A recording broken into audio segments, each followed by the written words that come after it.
Okay, today we're going to talk about the actual performance of the Battlemage 580 cards, or the B580 specifically, the new Intel Arc GPUs. This might be one of those instances where it's actually under promise and over deliver. That's not something we're really used to. Java is the #1 online gaming marketplace to buy and sell new and used gaming gear and get awesome custom PCs at amazing prices. Java's mission is to be the community where great gaming gear is sold at reasonable prices by putting the market in the hands of gamers by building the best place for you to discuss, buy, and sell your PC gear. Java is also proud of their GPU and CPU buying program, where Java will make you a direct offer on your used CPUs and GPUs to help immediately offset the cost of your new hardware. Simply click on the Get an Offer button and see an instant offer on your components. Java's buyer and seller protection policies ensure safe and reliable transactions, while verified sellers offer an increased buying experience through pre-vetted sellers so you can shop with peace of mind. To get started browsing amazing deals and to see all that Java has to offer from enthusiasts just like you, follow the sponsored link in the description below.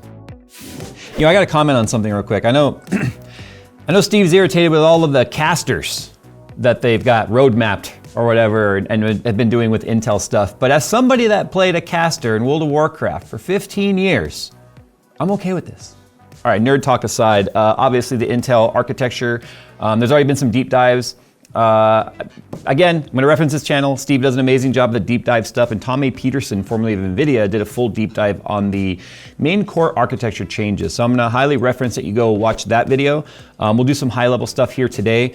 As you can see, I got my test benches and stuff out here in preparation for us to completely revamp our testing suite. Everything we do is going to be different. It's gonna be a little bit deeper, a little bit more intentional, and a little bit more informational. So I'm looking forward to that. This is actually the very last GPU review cycle that we'll be doing with our current methodology. So I'm looking forward to changing the way we do things, because I do enjoy this sort of stuff, and I'm looking forward to seeing how we can improve.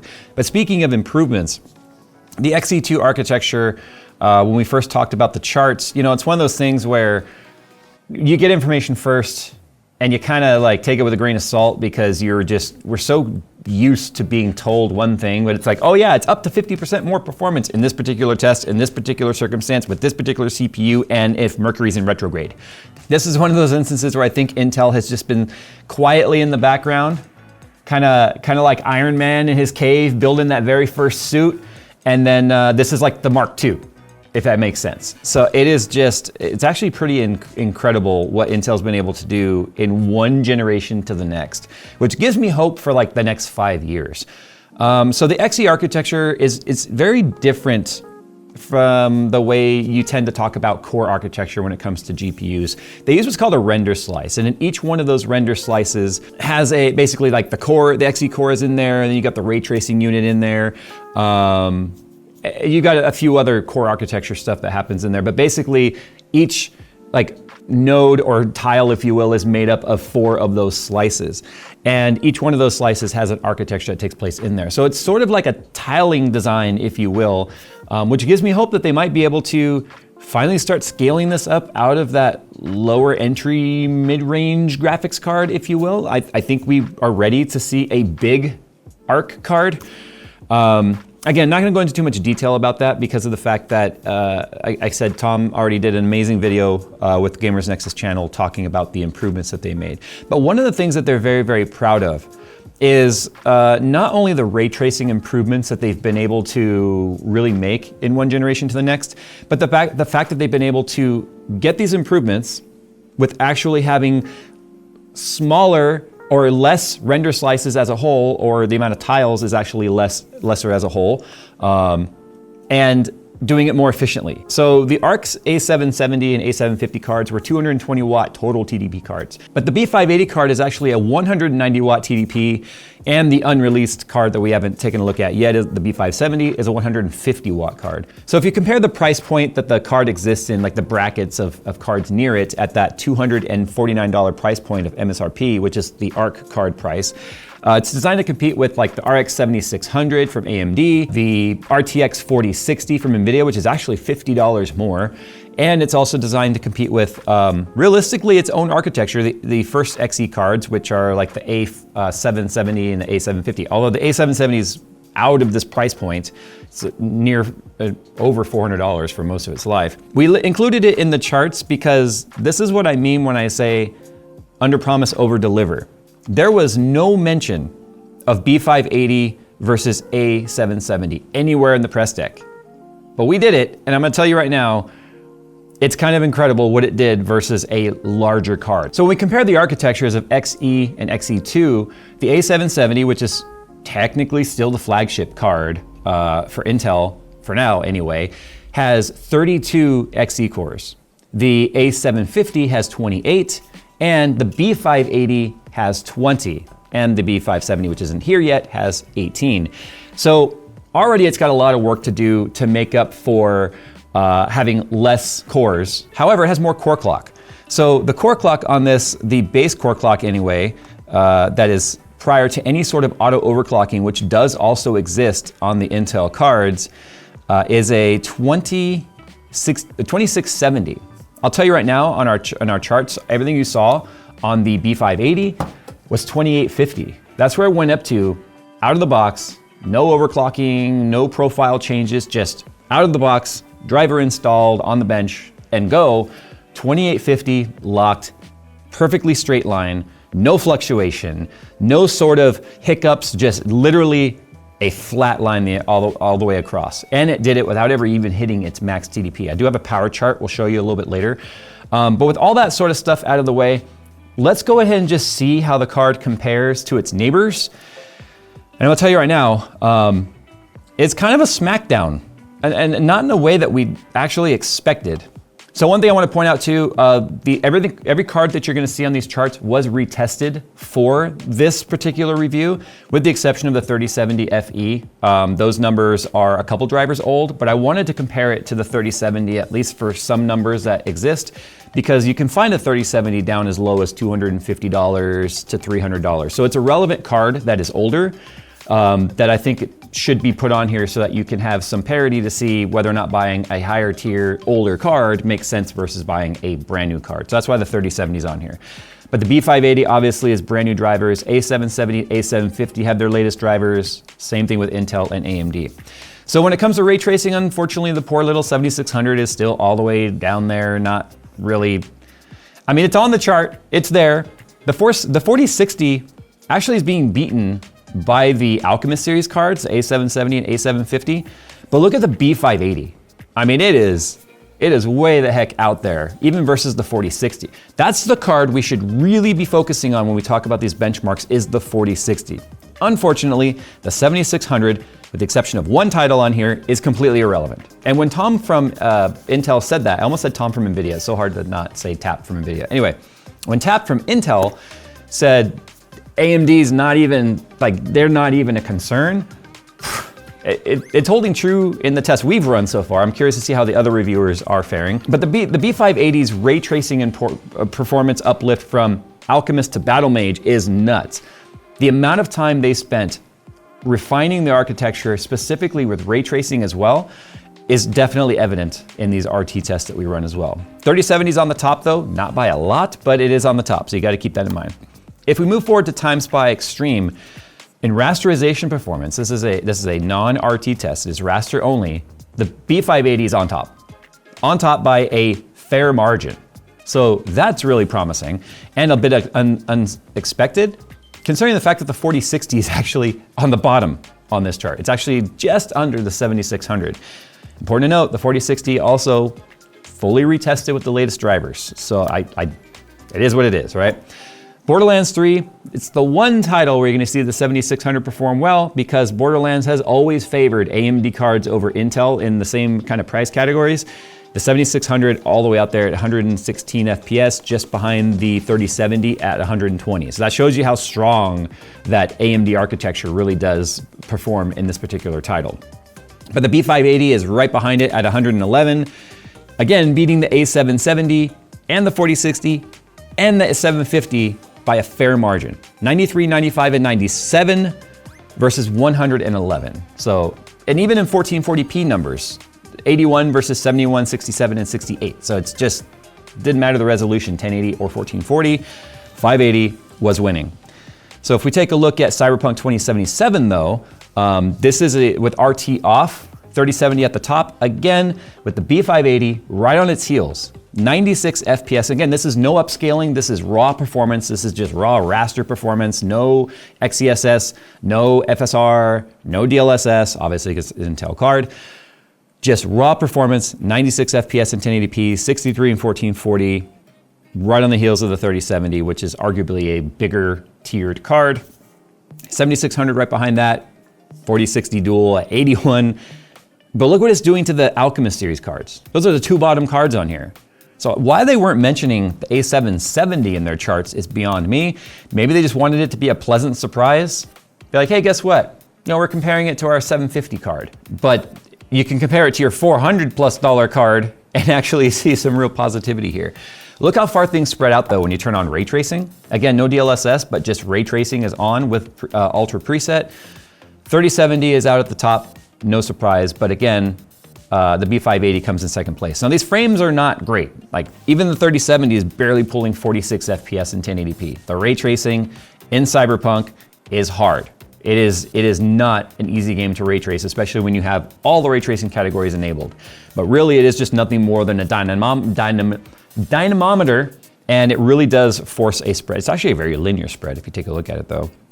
But absolutely hammering even the A770 in the Cyberpunk RT test on. If we move forward now to Shadow of the Tomb Raider, no RT, second place again. Although it's funny how close they are in 1080p versus the 4060. So 580's at 153, 4060's at 152. That's run variance right there. I mean, they could probably swap places 10 times in 10 tests. But the 1440p, the B580 pulls ahead by 10 FPS, 97 versus 107. So a fair lead in 1440p resolution. Now that is where they're truly marketing this card, is 1440p. They show even how the uplift in 1440p adoption, according to the Steam survey, is on an uptick. 1080p is still the dominant resolution, so that's why we have both resolutions on here. But yeah, to see the card beating in higher resolution is great. Turn on RT, which is just RT shadows, but it is on high RT shadows. Again, second place. Only 1 FPS ahead of the 4060, which is exactly how it was in the raster test without the RT shadows. But again, the 1440p lead, 10 FPS, 76 versus 66 on the average. And then the two Alchemist cards are just taking up the rear. They're like the caboose in these tests, which is kind of sad, but kind of good. If we go ahead and move forward now to Forza Horizon 5, which is our last gaming title on here. Very close once again. 4060's in second place at 110 FPS in 1080 versus 108 FPS for the 580. So again, that's run variance. We could probably see those swap places over time. They are exactly the same FPS on 1080p, excuse me, 1440 at 91. And then the two A series cards are down there as the cabooses once again. Now, the thing I talked about initially that made this so impressive is not just the fact that it's beating a previous series higher tiered card, it's the fact that it's doing it with 12 less Xe cores. 32 Xe cores for the A770 versus 20 for the B580. Now, it has a clock advantage. It boosts all the way up to 2850. And on average, we were seeing the Intel cards lower around the 2400, 2500 range. So clearly the clock, even if you match those clocks at the same frequency, I do firmly believe that the 580 would still beat the 770 handedly because of the architecture improvements that they've made. So if we take a look at the chart on here for the Xe2 IP improvements for frame analysis, this is a Fortnite frame at 1440p. They're comparing the A750, not even the 770, which I still think it would beat, versus the B580. You can see here API calls executed. So that's showing for that one frame, there were over 7,000 calls executed to draw that one frame. Now, every time the API has to do something, there's time to do that. So they kind of break down how long it takes for this particular frame to be drawn based on, right, the render pre-pass, the render base pass, the deferred lighting, the volumetric fog, everything it takes to generate that frame has to go through the API. For them to make those calls happen faster or executed faster is why you're able to get more frames per second, because it's taking less time to actually go through all of this math, if you will, to get the frame drawn. So not only have they done, it's not just a clock level thing where they're like, oh, hey, we added more like mass to the GPU by adding more cores and making them faster in terms of frequency, but we made them faster in their efficiency at getting stuff done. So that's why there's such a huge uplift when it comes to the Arc series. And I would love to see what this chart actually looks like with the B580 versus the A770. I have a feeling it's gonna be a very similar story here. But let's talk about power draw, because that's what, in my opinion, makes these cards very, very different. Let's go ahead and start with the 4060, which is the green line. The 4060 is arguably the lowest TDP card on the table. 115 watt TDP means when the card goes under heavy load, it's probably gonna bounce off that TDP or that limit very hard. And we actually see it overshooting that. It's going up to about 125 watts, but then it shoots all the way down to about 110 watts. And then it plays ping pong with the power limit the entire time. So I actually double checked this multiple times. We're using the PMD2 actually to get these. So this is actually a measurement of the PCI Express cable, as well as any slot power. I also want to point out, the 4060 was the only card actually pulling slot power. All the other cards on here, the 7600 and all of the Intel cards, were pulling all of their power direct from the PCI Express cables, which in my opinion is probably the better way to do it. But we noticed that the PCI slot would overshoot that 75 watts it's kind of maxed out at, and then we'd see the PCI go up, and then we'd see the slot drop, and it was doing this the whole time. So that's why it's got this weird line drawn for the power draw. Can't explain what those dips are in there, considering the test is running with nothing else going on in the background. So I'm not entirely sure what those dips are right there. But if we take a look at the B580, you can see it's the second most efficient card on the table right here. Now it does say that it's a 190 watt card. However, in Cyberpunk 2077, 1440p with ray tracing enabled, it was hovering at like 135. That is just where it stayed at. You can see a little fluctuation in there, but 135, and that's actually very, very impressive. The red line here is the 7600. As you can see, pulling just over 160 watts combined power. Look at how high the light blue and the gray line are at over 180 watts. The irony here is that the two most power-hungry cards on the chart are the two slowest cards across the charts. So that doesn't tell you what Intel has been up to over the last couple years since Arc has launched. This gives me huge, huge excitement for what the potential of Intel's larger GPUs could be. And I feel like the discussion was specifically about the render slices and the tiling design, allowing us to sort of get a peek into the future of them scaling that up. They were very adamant that they wanted to get the design of the core architecture set first before scaling it bigger. And knowing the fact that it's a 190 watt card that even under this load was pulling under 140 watts, gives me a lot of hope for the efficiency of their larger GPUs when they finally do make their way to market. Because realistically, they only have one price point that they're really able to target, especially with their newest cards, and that is the $200 to $250 price point. So again, if we talk pricing, the Arc, it's so light, I'm gonna weigh it for you in a second here. The B580 card, this card right here, is a MSRP card at $249. That's $50 cheaper than most 4060s you're gonna find right now. You might find one for like $290, but $300 and up. And as you saw, it was beating the 4060 in just about every test we ran. Now, yeah, there's a small sample, but it's holding true across those samples. If it was constantly trading places, then we'd go, we need to run more tests to see how it's doing overall, which is what we're gonna be doing anyway in the future. But it's obvious that it is a very, very strong performer at its price point. Now, I'm wondering if ways that they kept the price low, and look how small the card is. This is it right here. This is the whole PCB. It's barely longer than the slot. The problem is we're so ingrained to think that you need these giant 4-slot, 7-pound crazy cards to be a powerful card, but it's obviously not true. But I'm wondering if one of the ways they kept the prices down is no RGB on this. Now the Intel Arc logo does light up, but it's very dim and you need to use the software to do it. But yeah, so the 770, right, it had RGB ring around the fans, that RGB trim, it was all really neat.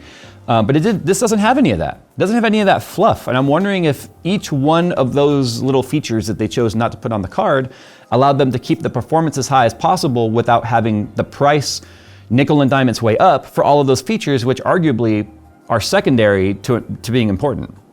Let's go ahead and talk about size and weight real quick. It feels like such a tiny dinky card because we're so used to the giant cards that we've seen for so long. But I'm gonna weigh right now the A770, 1,084 grams. It's not light. Anyway, if we go ahead and take the B580, 780. So it's like 30% lighter than the A770. And it definitely feels every bit of it. But you know what, I'm gonna tell you right now, in my initial announcement video of Arc coming, we talked about it being up to 10% faster than a 4060 at $50 cheaper. The real story is it is significantly faster than the A770 at, I don't know, how much is the A770 right now? Let me see. This is one of those rare instances where a card got way cheaper over time. So there was a while there, the Intel A770 was well over $400, which was ridiculous. Third-party cards right now, like the ASRock Phantom, is available for $279. There's still no reason whatsoever to pay $30 more than the B580 for less performance. That's just dumb. So don't buy an A770, buy a B580, I'm not having a stroke, I swear. Buy a B580 card if you're shopping Intel. So anyway, there you go. That's the B580 by Intel. That's the Intel card itself, the MSRP. It is gonna be available on December 13th. So keep that in mind if you're interested in getting one. I don't know what availability is going to be like. The Intel card itself is a limited edition card. The add-in partner cards, which the embargo lift for those reviews is actually tomorrow. We'll be taking a look at a third-party card to see how it compares to the limited edition card. Those tend to be more expensive. So if you're interested in this and you like the price point and you were considering like a 4060, I'd highly recommend a B580, even if you're playing games that use RT, to be honest. But I would also recommend probably not waiting if you want the limited edition card at MSRP, because it truly is limited edition. Intel does not sell them throughout their entire life. It's kind of just during the launch period. So with that, we'll see you guys tomorrow for the third-party cards. Please comment down below if this is enough to make you start considering Intel, because the CPU stuff aside, this is a whole different team. Although they share a name, this is not the same team that does the CPU stuff. I think we're seeing some incredible improvements come out of the GPU, the discrete graphics team. I really want them to finally start to make something bigger that can compete after like that 70 series card from NVIDIA. I think if they go after that 60 series and 70 series like buyer demographic, that competition, three-way competition, based on whatever 8000 series cards come out from AMD, it is starting to look like a very hot 2025 in terms of value, if these cards can really stay available at their price points and their MSRPs. All right, guys, thanks for watching. Sound off down below, though, if it's finally enough to make you start considering it, or are you just like, nope, sorry, three's a crowd, you're too late to the party.